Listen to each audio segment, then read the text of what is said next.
the Baen Free Radio Hour.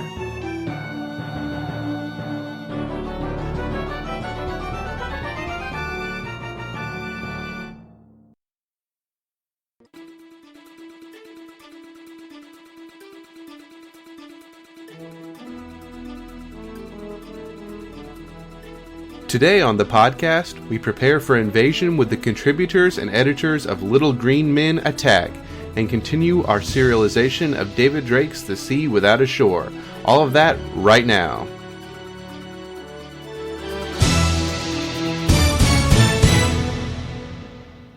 Welcome to the Baen Free Radio Hour podcast. It's an honor to have you along. This is David Afsharirad sitting in for Tony Daniel this week, who was kidnapped by little green men from outer space. But not to worry, after some brief deliberation, we have decided to pay the ransom they demanded, and we are assured that Tony will be back in time for next week's show. In the meantime, it's a pleasure for me to be here with you. Joining me today on the program are the contributors and editors of Little Green Men Attack. It's an all-new anthology of humorous science fiction stories with an alien invasion theme. After that, we'll continue our audiobook serialization of David Drake's The Sea Without a Shore. But first, the news.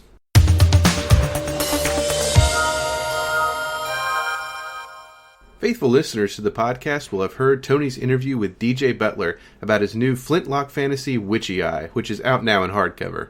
The novel's unique setting was the inspiration behind this month's online contest. In Witchy Eye, the United States of America takes on a very different form as the setting of an epic fantasy tale. We love Butler's unique reimagining of American history, but we also want to hear yours. Give a character from American history an epic fantasy makeover for your chance to win. Would Ben Franklin be a powerful wizard capable of calling down lightning? Would Abe Lincoln be an axe-wielding giant? Give us your take in a short paragraph, roughly 100 words or less, for a chance to win a signed copy of Witchy Eye. Sorry, Franklin and Lincoln are off the table. Send your entry to contest@baen.com no later than March 20th, and please put March Contest in the subject field and remember to include your name. 1 entry per person, please. Winner will be selected by the Baen editorial staff, and the winning entry may be published as part of the announcement.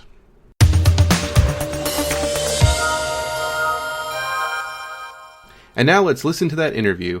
I was joined by the editors of Little Green Men Attack, Robin Wayne Bailey and Bryan Thomas Schmidt, as well as contributors Seanan McGuire, Peter J. Wacks, and James E. Gunn.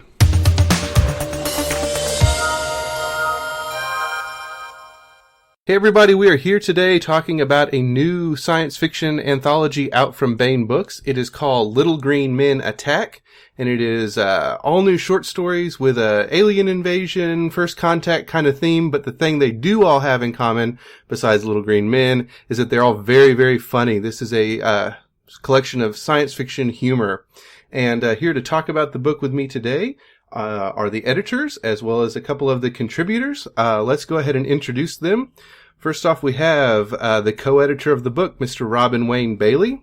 He is the author of numerous novels, including the ongoing Frost series, the Brothers of the Dragon trilogy, the young adult fantasy trilogy Dragonkin, as well as Shadowdance, Nightwatch, and the Fritz Leiber-inspired Swords Against the Shadowland.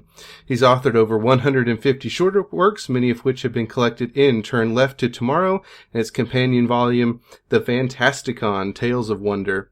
His novelette, The Children's Crusade, was a 2008 Nebula Award nominee.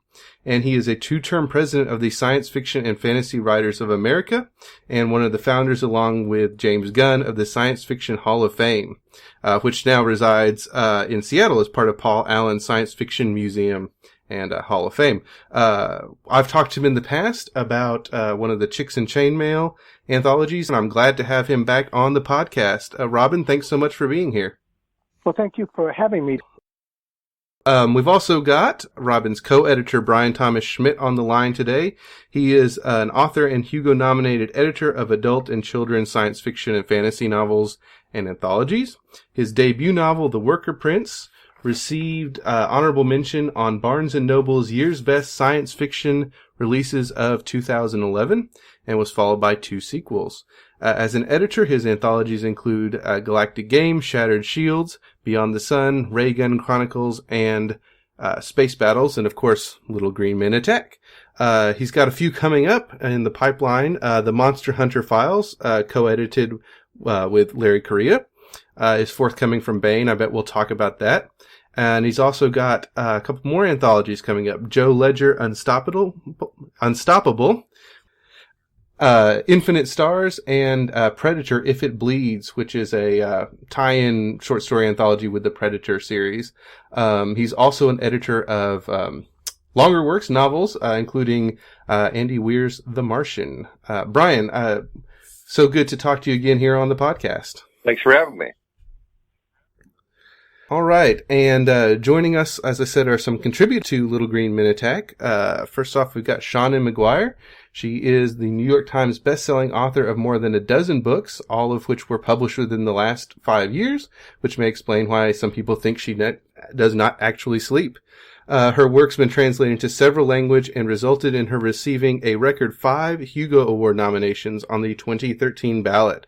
Seanan, thanks so much for coming to the Baen Free Radio Hour. Thanks for having me. Also here today is James E. Gunn. He has had a career divided between writing and teaching, typified by his service as president of the Science Fiction and Fantasy Writers of America and as president of the Science Fiction Research Association, as well as having been presented the Grand Master Award of SFWA and the Pilgrim Award of SFRA.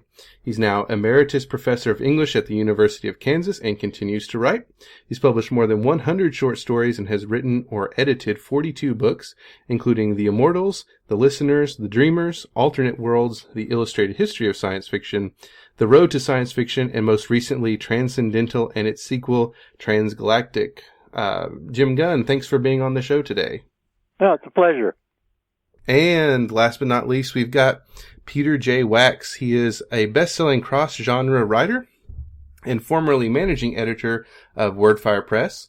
He started his writing career in the gaming industry when he created and wrote the storyline for the international best-selling game Cyberpunk CCG. He moved on from there to work on ABC's Alias as a game consultant and has since also written tie-ins for Veronica Mars, G.I. Joe, and Heroes Reborn. Today he has over 100 stories published and has been nominated and balloted for multiple awards. Peter, thanks for coming on the show with us. Really happy to get the opportunity, and also thank you for having me.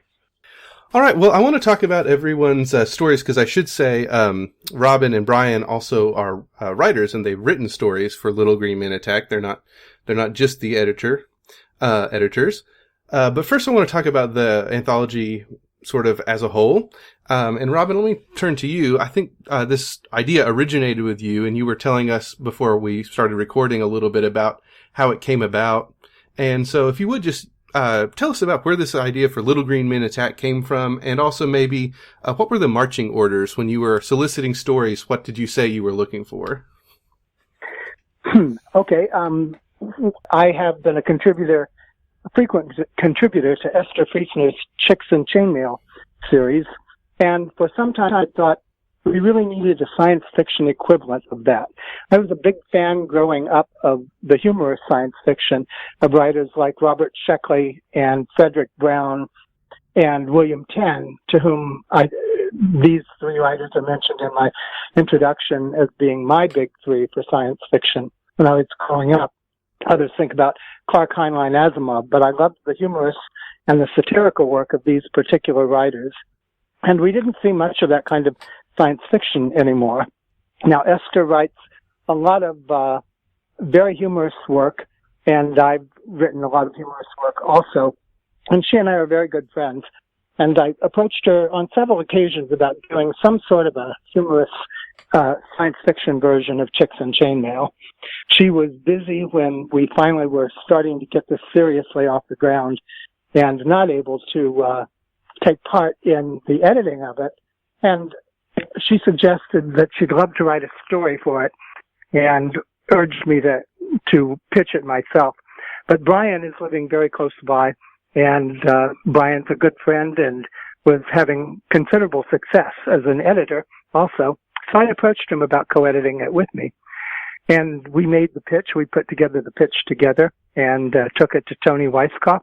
And Tony was enthusiastic, and the book became a reality. When we pitched it to the writers, when we sent out the invitations to the writers, we had a core group of people that we wanted to take part, and a core group of newcomers that we wanted to invite also.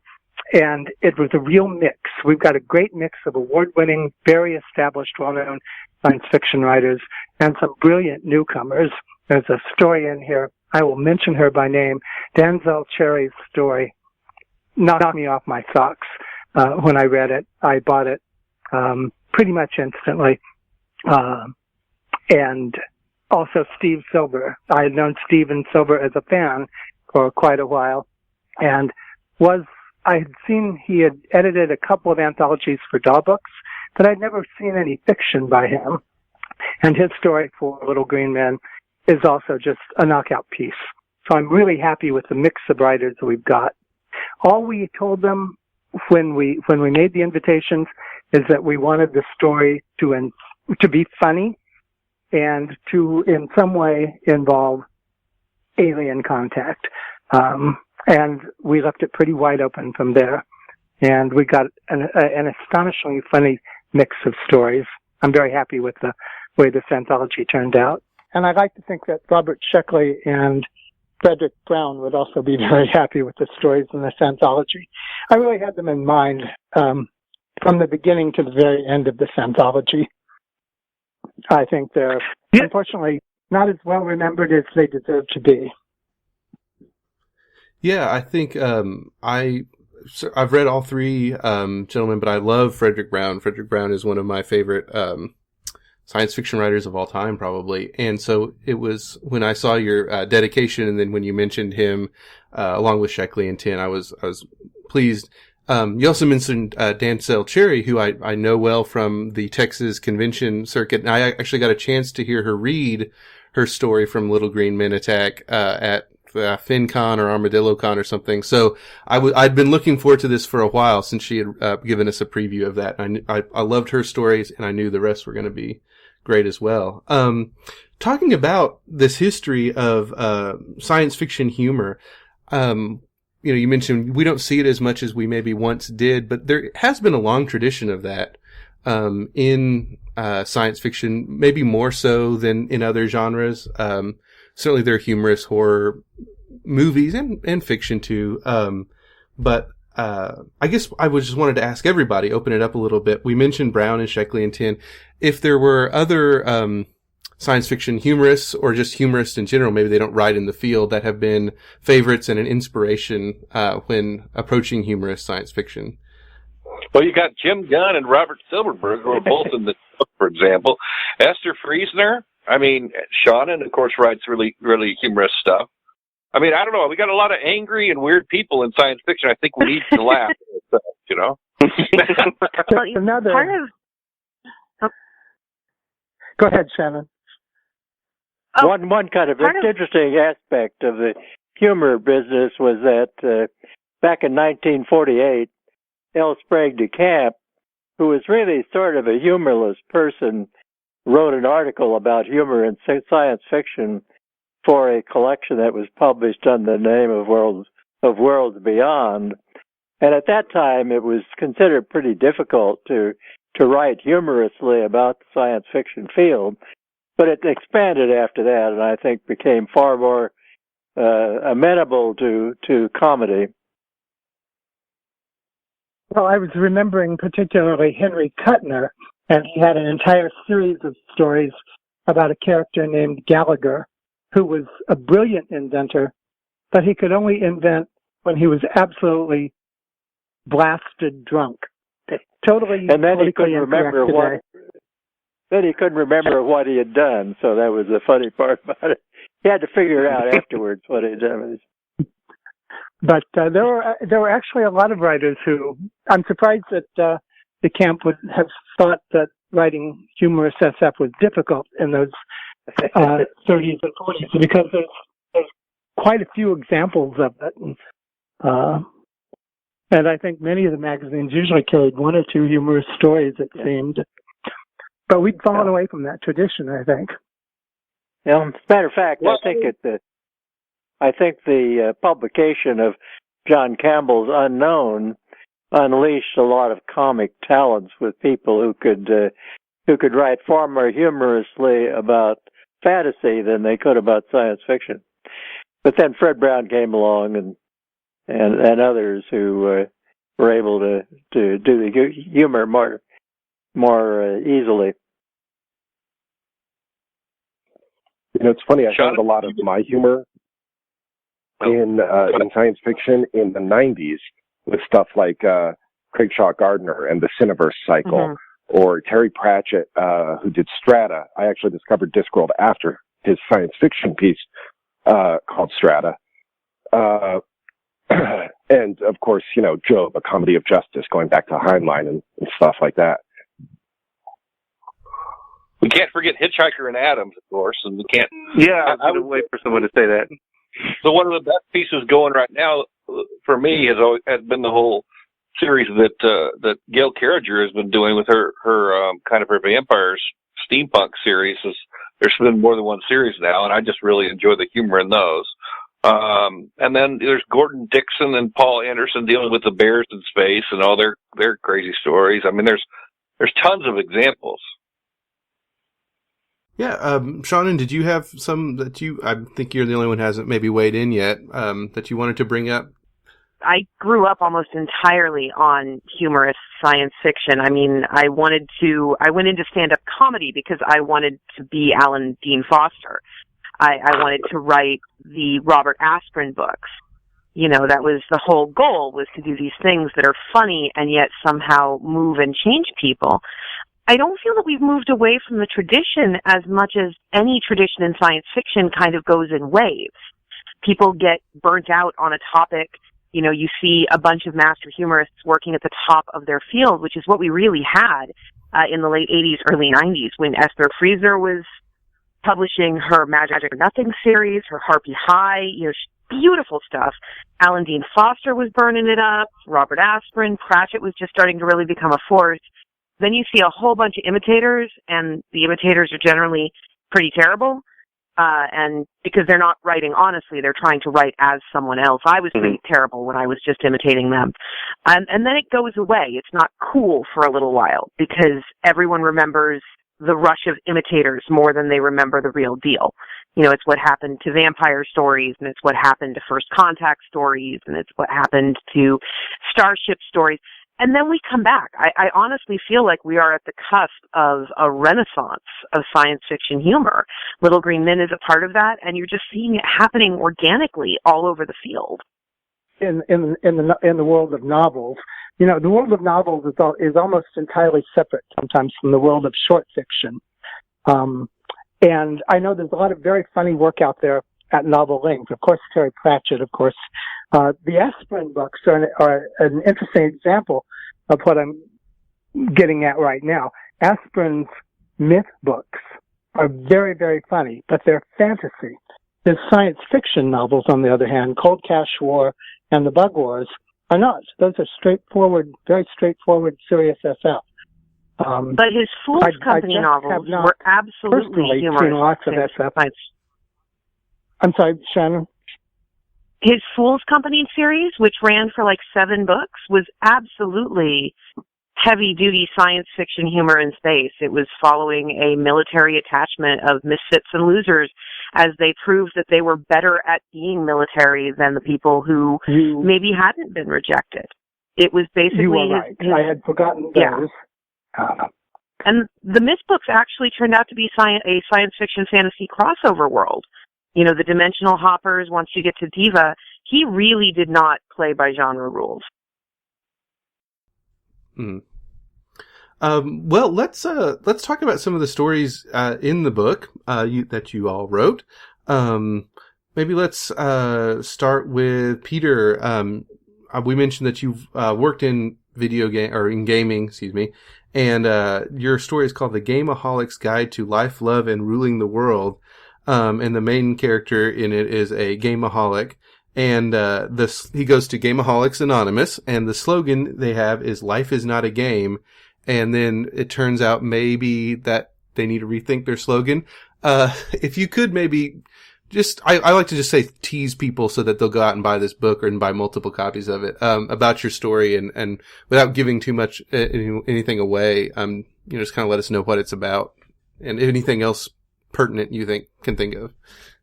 Absolutely. I co-authored the story with my friend Josh Vogt, who also works in the game industry. He's done the novelization for Paizo and a bunch of game design and stuff. When we kind of bandied back and forth about it, we decided that we wanted something that gamers could enjoy, but that non-gamers could enjoy, kind of looking into the culture from the outside.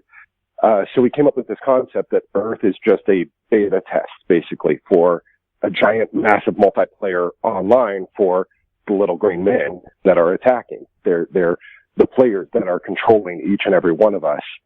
And so we kind of tried to riff off of every traditional gamer joke out there, but also bring some new light and humor to the society and culture, both of alien invasion and of gaming. Yeah, and I think it worked well. I mean, I'm confession, I'm not much of a gamer, or I'm not at all, but I did enjoy it, and I think you pulled off that aspect of it, certainly. And I thought this was an interesting one too.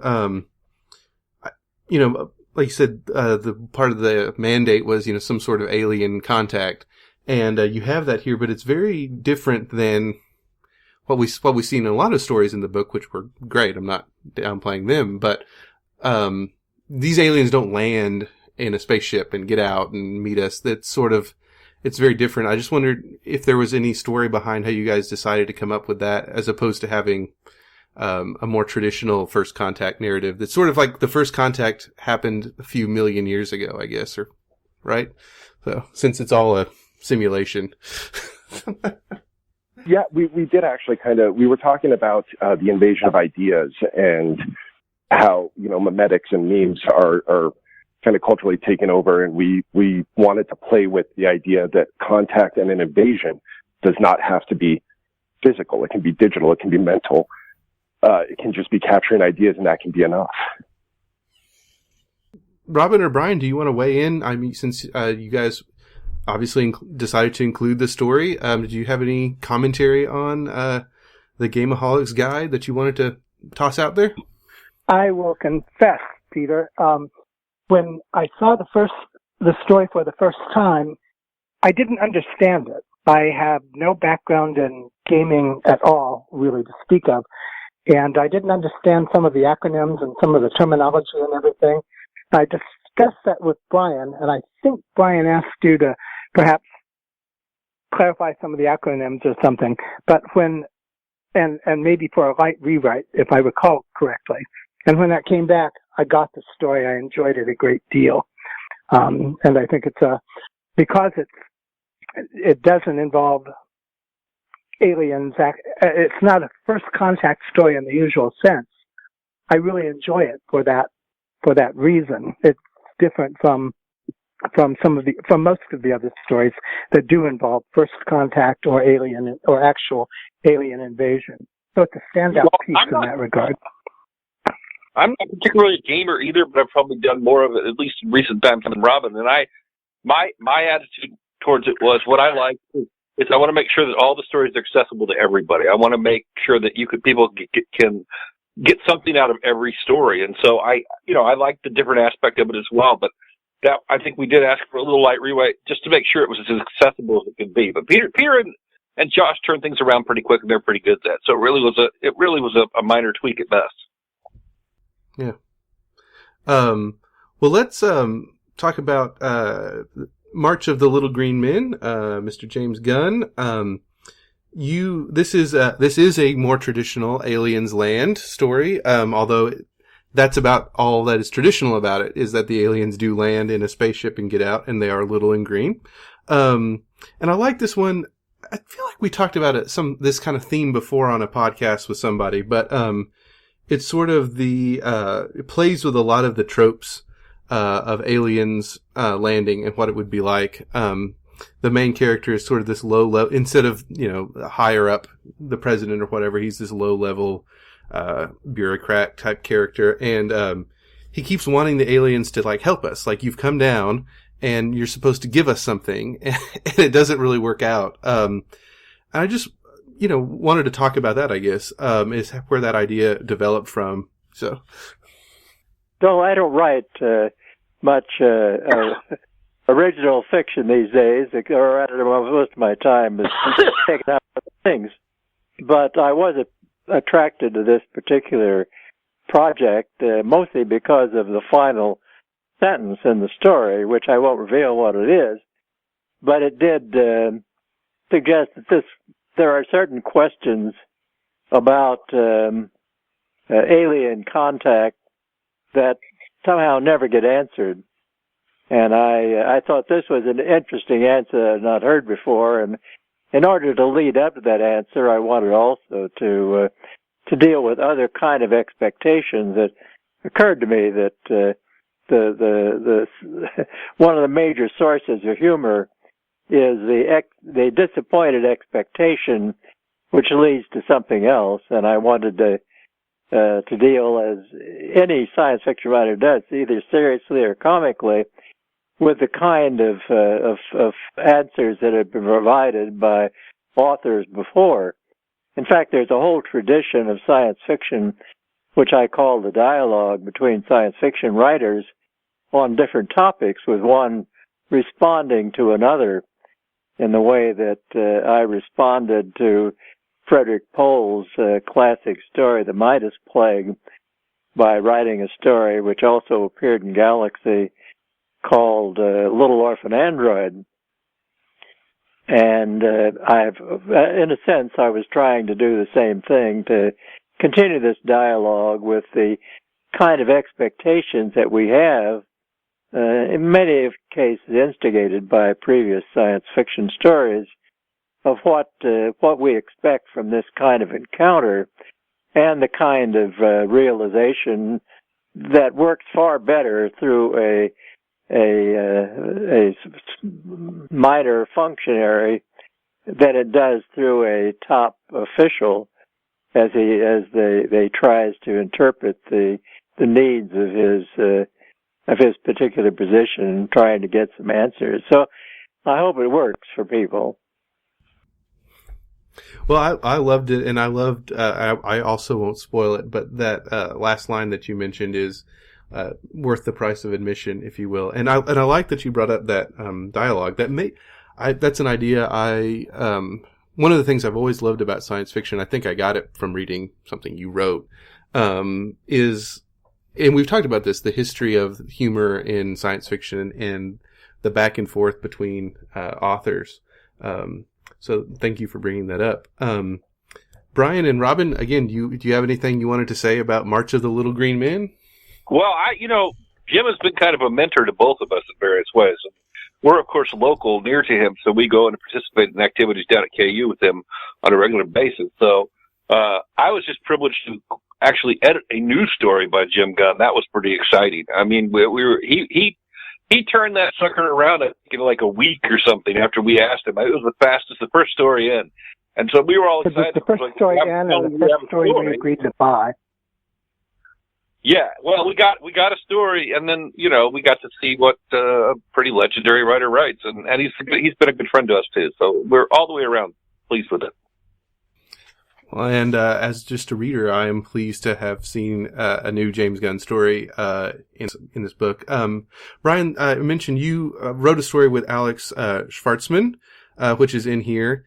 And that guy certainly knows humorous science fiction and fantasy. For those that don't know, he edits a series called Unidentified Funny Objects that I think they're working on this. He's working on the 6th one now, which are humorous fantasy and science fiction. So if you could just tell us a little bit about First Million Contacts. And it also deals with expectations in a way from the media about what an alien first contact might be like that, again, don't go quite as we thought. So, just go ahead and tell us a little bit about it.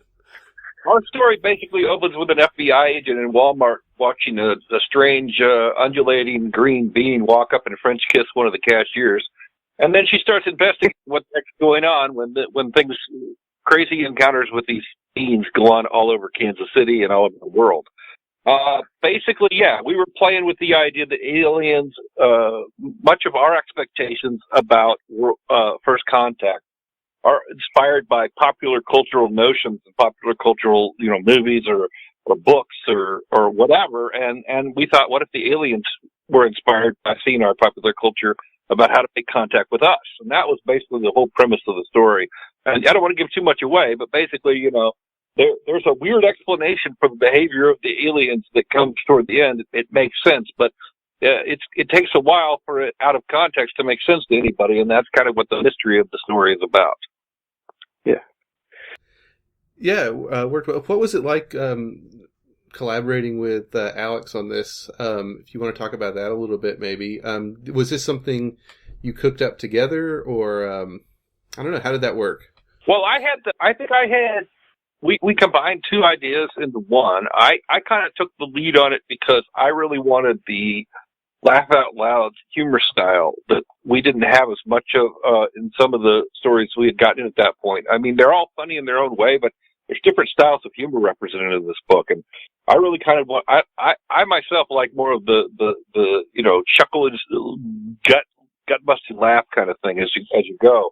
So I kind of wanted more of that, and that's Alex's humor is a little more subtle. So we did kind of adjust. That was the biggest struggle, is finding the balance where we both agreed it was funny and the right kind of humor, and finding a mutual voice together. For the most part, I mean, but it was a really good experience overall. I think we've been friends for a while and followed each other's work. So, pretty much traded off scenes. We divided it up in an outline, traded off scenes, and then went back and polished each other. Great. Well, I think it was certainly had me laughing when I was reading it, so I think you mission accomplished on that. Okay, let's, Seanan, you have been waiting patiently. Let's talk about School Colors. So this is about a cheerleading team that makes first contact, but they're a unique cheerleading team. They're not your run-of-the-mill, I guess. Not that there is standard issue cheerleaders, but these are very different cheerleaders. And I was wondering, this felt very lived in, and forgive me if I should have read this before, but is this a world that characters you've written before? The fighting, what are they, Fighting Pumpkins? Isn't that their name? Pumpkins. I spend a lot of time with the Fighting Pumpkins. I love cheerleaders. I think that there is very little funnier than a cheerleader used properly. Because like a lot of the archetypes that we're dealing with, in modern culture, people have all these ideas about cheerleaders. So, they're all blonde and they're all booty and they're all bitchy and they're all these things. And that's not true. You meet cheerleaders and they're people, they're athletes, and they are weird athletes. They're athletes whose entire sport involves jumping up and down. So, they have a great sense of humor about themselves as a general rule. You'll meet the occasional stuck-up cheerleader, but most of the ones I've known, if you dropped an actual alien invasion on the field during a game, would just kind of shrug and roll with it, because it's no stranger than the football players. Brian, help me remember. Esther Friesner wrote a cheerleader story for Galactic Games. Isn't that right? Am I remembering that right? Yes. It's the only reason Shannon didn't write one is because I already had Esther claimed it first. Esther got the cheerleaders first, so I had to do roller derby. So the one thing I liked about this too is, and I wonder if this just happened, as you were writing, or if this was a conscious choice, but I liked, there's a little bit of an unorthodox choice. So this is, I don't think I'm spoiling too much. Aliens come down and they are a cheerleading team, and they, for pretty high stakes, they challenge the Fighting Pumpkins to a competition. But the thing I liked about this is that you have, one of the things is that you have the narrator, the main character, is the one cheerleader who's not able to cheer. She's injured. And I don't know, was that just something that I know sometimes when you write that just happens, or was that a conscious choice somehow, when you were putting this together? Yeah, that was a conscious choice, because one thing I will say about sports stories, and I love how Galactic Games, which has already been mentioned, handled this, but on the whole, just sports stories, it's actually kind of boring to read about someone else actively doing a sport, even if you love that sport, because, think about playing football. I caught the ball. I ran. I tried not to get hit. I ran some more. Or cheerleading. I kicked my leg. I jumped. I kicked my leg again. It's not exciting, and there's not a lot of humor unless people are falling down. But having someone watching other people do a sport opens an entire avenue of commentary on what they're doing that they would not necessarily have the bandwidth as they're bouncing or running or trying not to get tackled to come up with on their own. It opens a broader range of emotion, and Shannon handled that really well. Her outside narrator is able to comment and appreciate the flaws and the accomplishments of both teams in a way that one of the active participants, one of the active cheerleaders, probably would not have been able to do. Just real quickly, if you would, tell us a little bit about the Fighting Pumpkins, and then we will leave it at that. We don't want to spoil the story too much, obviously, but... The Fighting Pumpkins are completely cross-genre. Their first appearance was for an Apex magazine story where they actually fended off an alien invasion by summoning Bloody Mary out of the mirror, and they haven't gotten any less surreal since then. They are functionally the defenders of Western California. It is set up in the world where they appear, which intentionally does not require a lot of knowledge to read. That usually it's high school cheerleading teams that protect people from monsters and the like, because we do have all these assumptions about cheerleaders. We just kind of ignore them because they're bouncy girls in short skirts. They're not something to worry about. And so the Fighting Pumpkins take their cheering very seriously and also take eliminating monsters that would otherwise endanger the human race very seriously. And do this without letting their GPA slip, because if your GPA goes below a 3.5, you can't cheer in most states in the U.S. And I love them. They are absolutely ridiculous. One of the first lessons I learned about comedy was that the more seriously the people, the comic things are happening to take it, the funnier it can potentially become. So they take everything very seriously because it is life and death for them. And we just get to kind of sit back at the safer move of not being in the story and laugh at the fact that a bunch of cheerleaders in electric orange and green uniforms are now fighting Cthulhu. And I love them. I love my Fighting Pumpkins. They're redonkulous, and they make very little sense if looked at too hard, but mostly I don't kill them, and so it works out okay. And how many have you written? How many have you done now, Shannon? Oh, gosh. Dying with Her Cheer Pants On was the first. Then we had Gimme a Z, which was in Zombie-esque. Homecoming. I think this is the 5th published one. Okay. Yeah, I only tend to trot them out when somebody asks for a story that the Fighting Pumpkins would fit, because I don't want to exhaust them. As long as they're still funny to me, they'll still be funny to you.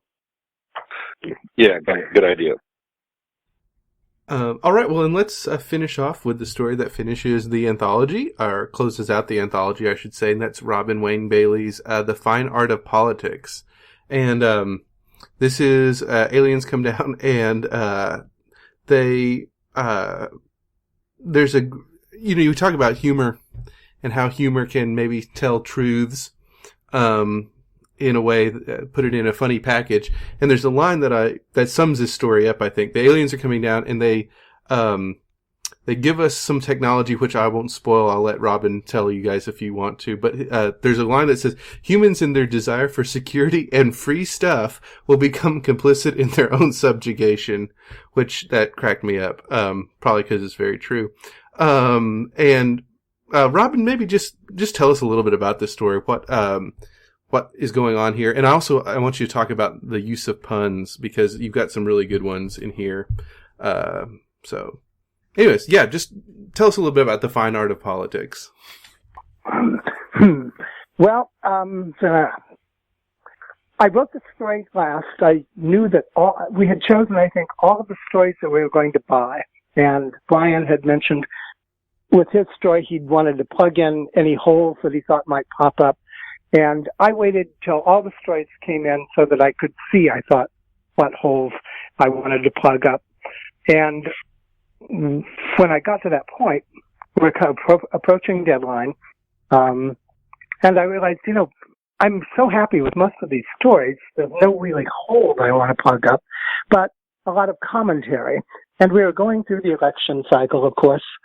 And I just decided I really wanted to have fun with that. So I knew my story was going to be, I knew the title right off, the Fine Art of Politics.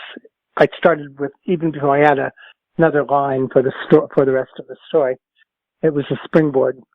And I began just taking advantage of everything I saw that was ridiculous and funny and even pathetic about the primary campaign at that time. So you had, Bernie Sanders offering free college and free this and free that. And so that's where the line comes from that you mentioned. That's the origin of that line. All you need is free stuff. But they're not. The aliens aren't offering free college, though. They're offering something. They're not offering free college. They're offering a piece of technology that gives you. I'll give it away. That gives you all the free junk food you can handle. Junk food and sex toys, the things people desire most. And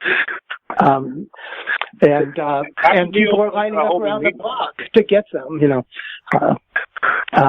The politicians, of course. You mentioned Jim's story where the handling the aliens in Jim's story was kicked down to a lower functionary. The same thing basically happens in my story. The politicians and the upper brass all skip out, head off to the golf courses, and leave all this alien contact in the hands of a mere major.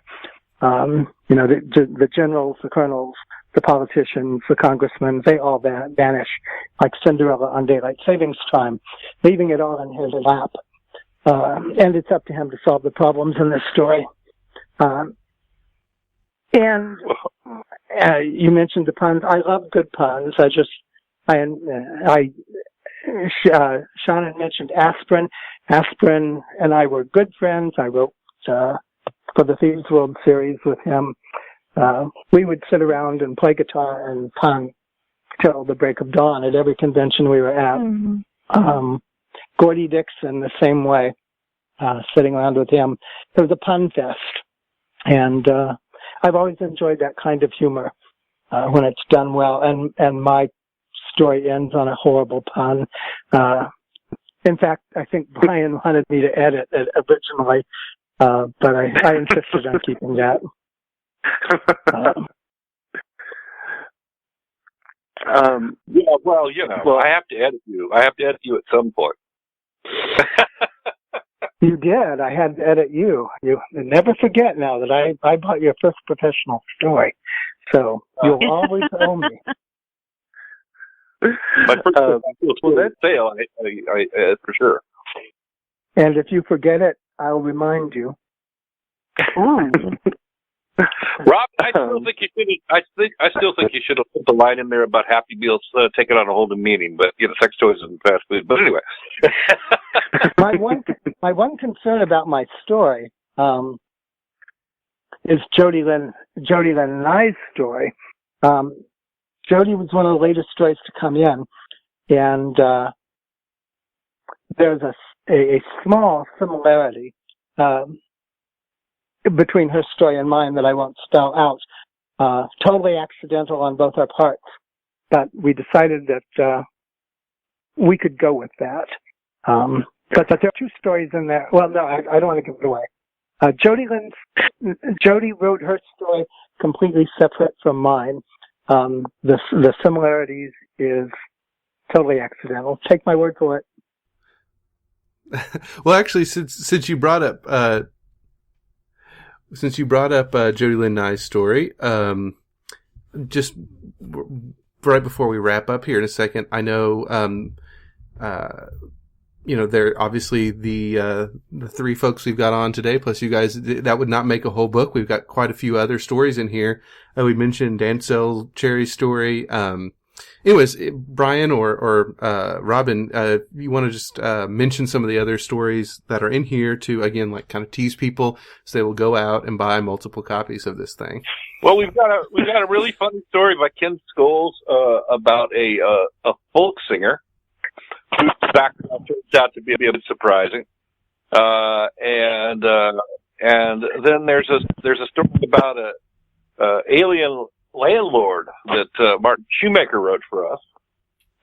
We have reprinted a classic called Hannibal's Elephant from Robert Silverberg. We've got a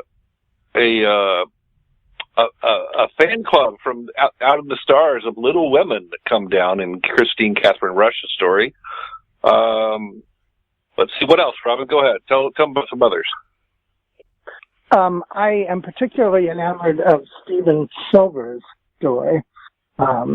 It's called Big White Men Attack, and if you talk too much about it, you give too much of it away. But as I had mentioned early, I think maybe before you were recording even, I had known Stephen as a fan and as the editor of 2 Daw Books anthologies some time back. I had not seen Stephen writing before, and this story just had me laughing almost from the beginning to the very last line. So Stephen Silver's story is a real standout piece. Also, Selena Rosen has a story in there. The title is eluding me, and I meant to have the book right in front of me. Green got it, Libby. I've got it right here. The Green Men of Poem by Selena Rosen. And I love that story a lot. However, we had a number of stories come in that all amounted to a little green man walks into a bar. And we actually had to put our foot down finally and reject a bunch of those. If we had one recurring theme among the stories that we did not take, it was the idea that a little alien walks into a bar. We have 2 of them in the anthology. Selena's is essentially one, and it rocks. It just rocks as a story. We also have a coffee house story. Cup of burning love, aliens, and coffee. And we open with a really funny story by Mike Resnick that it's basically little green men take their vengeance. Sort of. The aliens are seeking vengeance on the people slandering them in pulp magazines. So that's kind of a fun story. All right. Well, I think that should certainly entice people to go out and check out Little Green Men Attack. I know we've kind of already done this, but I thought I like to close on a little like round robin question of if you would, everyone just name something humorous, either it can be even a movie or a TV series, but science fiction humor that you would, besides Little Green Men Attack, that you would recommend people checking out that you've always enjoyed. Like Bryan, you want to start with you, and we'll just kind of go around like that. Well, I highly recommend the Gail Carriger's series. There's a bunch of different books, and I'm trying to think of the name of there's 2 different series. But they're steampunk series about monsters, and they're very hilarious series. I think Prudence is one of the characters, and maybe the name of one of the series. But anyway, those I always enjoy coming back to. Robin, what about you? Bryan is mentioning new people, and I really like to introduce people or reintroduce people to the older work, so that stuff isn't forgotten, so that those writers aren't forgotten. I would send you back to Martians Go Home, and to those Gallagher stories that I mentioned by Henry Kuttner. Paizo Press recently released the Gallagher stories in a single volume. I think the title of that volume is Robots Have No Tails. So go look at some of the older humorists as well. Don't forget them. Rediscover their work. Frederick Brown, Robert Sheckley, William Tan, all great writers. Jim Gunn, what about you? Anyone you want to encourage people to check out? Well, L. Sprague de Camp and Fletcher Pratt, they did a series of marvelous novels about characters being tossed into fantasy worlds and having to learn how to survive in it. And also, I think there's a great tradition of satire in science fiction, which always turns out to have a humorous aspect to it. or often does at least. And I would recommend Fred Pohl and Cyril Karmlis' work in that respect. Their novels and Fred's short stories are really great too. So those are the ones that I would ask people to not forget. Yeah. Peter, what about you? But, I'm not going to recommend something old or something new. I'm going to recommend someone else on this podcast. I'm really curious about the pumpkin stories. I want to go find the rest of those cheerleader stories and read them. That sounds absolutely awesome. So everybody loves a cheerleader, right? Yeah. So that's what I'm going into the ring, is that I'm going to be hunting them down. Okay, and Seanan, what about you? What do you think? You said movies were okay, so check out Slither by the other James Gunn. It is one of the most fantastic pieces of semi-independent science fiction horror I've seen in a long, long time. And the comedic pacing that you'll find in Slither, just the character beats that take what should be a situation that is so ridiculous it can't be frightening and turn it into something where you can see yourself. The humor there actually makes a ridiculous situation believable. And it's beautifully, beautifully done. I cannot recommend Slither highly enough. What is that movie? Great. Slither by James Gunn. He's currently directing the Guardians of the Galaxy franchise for Marvel, which is wonderful for him, but kind of sad for me because it means I'm not going to get Slither 2 for a long, long time. I'll say there was Hank Davis, who works for Baen, edited a military science fiction. It was, I think, all or mostly reprints called Future Wars and Other Punchlines, which was pretty funny. We didn't end up doing a podcast on it, I think, because sadly most of the contributors have passed away, but not all of them, but too many of them. Frederick Brown, people like that. But it was really good, and of course we mentioned Chicks in Chainmail, which those are great. And then the other thing I'd say is John Dies at the End by David Wong. It's really horror, but it's hilarious. Yeah. So, and Coscarelli did a movie based on it, which was pretty good too, but the book is great. So those would be my recommendations. Have you read the sequel yet? This book is full of spiders. No, seriously, you don't touch it. I think that actually takes it into the realm of science fiction. You're probably right. Yeah, that's a good point. Yeah. So that would be my recommendations, along with what everyone else has said. I'm echoing, like I said, again, the Frederick Brown especially. All right. Well, that should do it for us. I want to thank everybody for being here. Seanan McGuire, Peter J. Wacks, James E. Gunn, Robin Wayne Bailey, and Bryan Thomas Schmidt. The book is Little Green Men Attack. It is out now in trade paperback. Online, ebooks, and of course, the good old corner bookstore will have it as well. And if they don't, you should ask them for it. So just want to thank everybody and, have a great day. Thank you. Thank you. Thank you. Thank you for having us on. And Seanan and Peter, and Jim, thanks for giving us great stories for the book. Oh, thank you. Yeah. It's most fun I've had writing.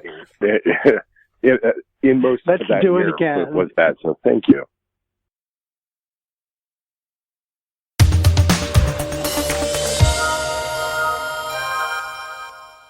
Now we continue with our complete serialization of David Drake's The Sea Without a Shore. Here through the magic of modern technology is your usual host, Tony Daniel, to bring us up to speed.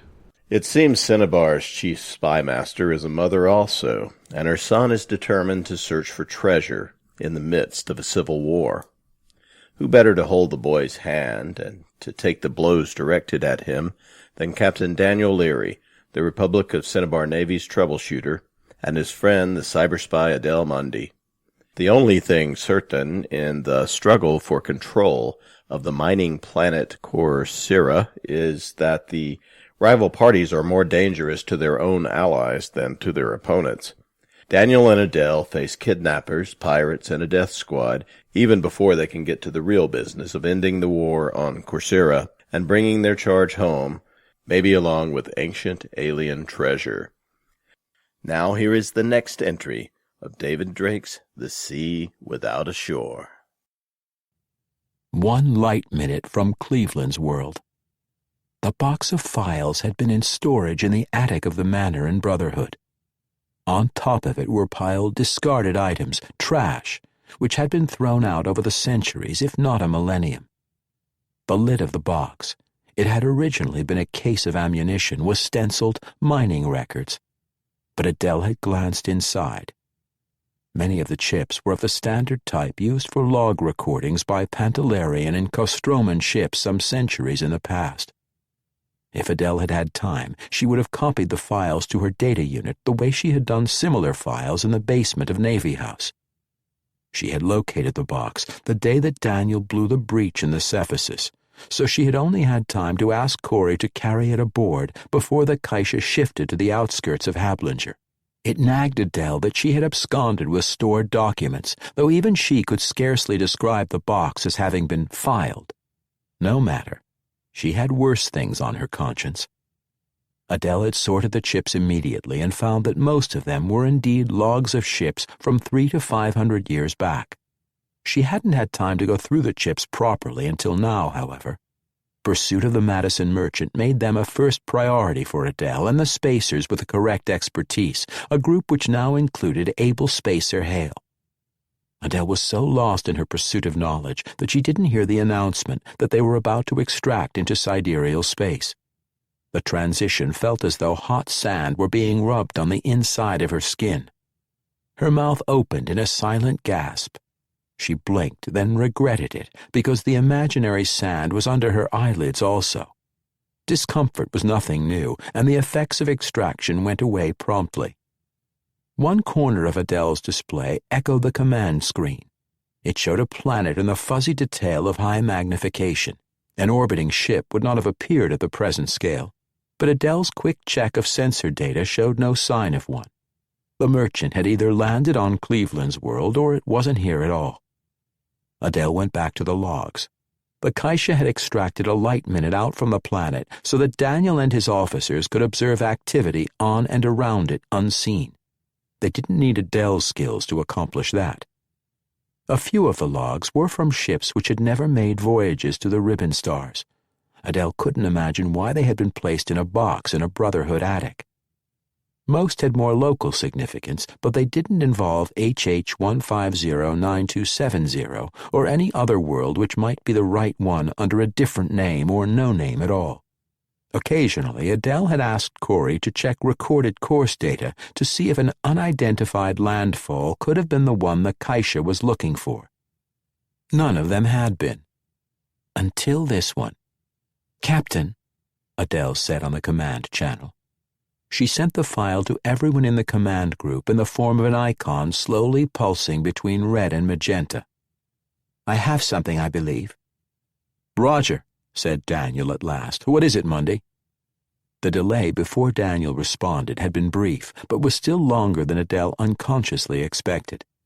He and the others are searching for Sorley's ship, she realized. Of course it would take them a moment to transfer their attention to a centuries-old logbook. It's an entry from the log of the Kai Red Din, a Hydriote ship from the 6th century post-hiatus, Adele said. She couldn't put the date more precisely because the log used a notation specific to Hydra, and her files didn't include a cross-index to that system. When next she lifted from Cinnabar, she would have the necessary information. "The Kai Red Din landed where I think was here," Adele continued, though they refer to it as number 614 on Antigonus's list. Their reaction mass tank had frozen and split, so they needed to repair the tank and replenish it with water. The Hydriotes were excellent spacers, whether they were acting as transport agents, as they mostly did now, or as pirates, which they had been over much of their history. Hydriotes were clannish and secretive in either role. Antigonus's list was obviously a registry of potential landing sites, but this was the first time Adele had seen a reference to it. Rather than interrupt Adele, Vesey set a text at the bottom of every display on the command channel. Madison Merchant located on surface at standard grid FF 4430-8259. Anyone who wanted to switch from Adele's presentation could highlight the icon Vesey posted with a text and go to imagery of the freighter on a small lake. The entry reads, Adele said. Part of her mind thought it was silly to tell people what they could read for themselves, but experience had taught her that she could not make things too simple for people asking her help in finding information. Refitting required 61 hours. Before landing, we welded caps over the high drive outputs, and on the surface we ran the thrusters for 10 minutes every 2 hours. Because the drives were underwater, we could not check the seal. When we had lifted to orbit, we found that 3 high drives had been compromised because the plugs had been partially dislodged in the atmosphere, and there was enough buildup on the thruster nozzles to prevent the leaves from sphinctering properly. Adele cleared her throat, then realized that she needed to say, over, so that the others would know that she had finished. Sir, said Corey, if the algae is waterborne, then we don't have a problem, do we? We've got plenty of water, and landing on dry ground is a piece of cake for us, over. We're at 3/4 on reaction mass, said Vesey from one of the flat plate displays. We were topped off in Brotherhood Harbor, but we weren't able to take on any at Hablinger because the water was so turbid. Well, we could have, but I didn't think we needed to, over. I think our tanks are quite adequate to land and to get us back to Corsaira, Daniel said, and that's all I propose to do. I'm just as glad not to have to run the evaporators to filter mud out of our internal water. And I'm even happier not to chance running the local algae through our system. So that's not a problem. And thanks to Officer Mundy, he nodded, probably toward Adele's image inset on his display, rather than toward the person herself on the other side of a double curtain of holographic light.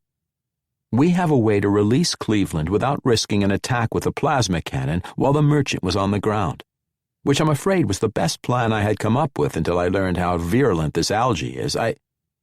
6. I can take out their gun if we just make one pass at 100 feet, Sun said, stepping on Daniel's transmission. Even if there's somebody standing in the open hatch, this pipsqueak gun won't so much as give them a sunburn when I jam their 4 inchers traversing gear, which I can do, over. Adele heard a note of desperation in his voice. The gunner had been expecting to show off his skill. Now it sounded as though he would not get a chance after all. Son, if I thought that were necessary, Daniel said, I'd order you to do it and have every confidence in your success. I prefer to negotiate in as non-threatening a fashion as I can, though, so we'll simply land nearby and go down to talk to Captain Sorley in a polite fashion, and... Adele locked the sending units of the others on the net. Wochins and all the males were volunteering. Daniel, of course, was saying that he was the proper person to negotiate. Captain Leary, Adele said in the enforced silence, the negotiator has to be non-threatening. I will be the negotiator. I will take Tovera. Because Tovera would follow Adele to the Madison Merchant unless Adele shot her first. In case there should be difficulty. I've met Sorley and his crew. They're not men who will look beyond the fact that 2 small women have come to treat with them, over. She released the other's commo and leaned back. The babble subsided quickly when the others came to the paired realizations that Adele was right and that Adele was not going to be moved from her position. I'll accompany Lady Mundy and her secretary in my second-class uniform, Vesey said unexpectedly. There should be a commissioned officer present, and I have a lifetime of experience in not being threatening, over. There was a pause. Daniel laughed, breaking it. Adele smiled, though there was more than humor in the expression. Aloud she said, Yes, I think Lieutenant Vesey would make a welcome addition to the negotiating team. All right, Daniel said after a brief hesitation. Adele realized she had failed to close her transmission again. Then the next order of business is to plot our landing. 6 out.